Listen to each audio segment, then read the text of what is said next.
sensitibong impormasyon, kabilang ang datos na may kinalaman sa West Philippine Sea. Posibleng punteriya ng mga hacker. Nadiskubre yan sa gadget ng isa sa dalawang inaresto sa Tagaytay sa Cavite. Nakatutok si John Consulta. Laki mong tao para kang bading.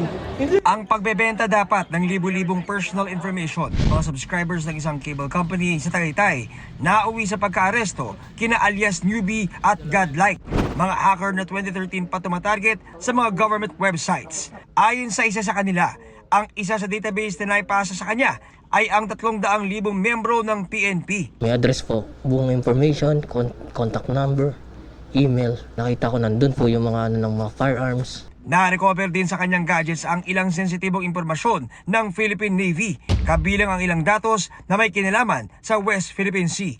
We are on the process of validating those claims. Then pag lumabas yung aming forensic findings, magiging conclusive yung aming basis. That's the time papatawag namin tong mga involved na entity, government and private entities. Sa isang pahayag, sinabi ng AFP na nakikipag-coordinate na sila sa NBI para maberipika ang mga detalye ng data.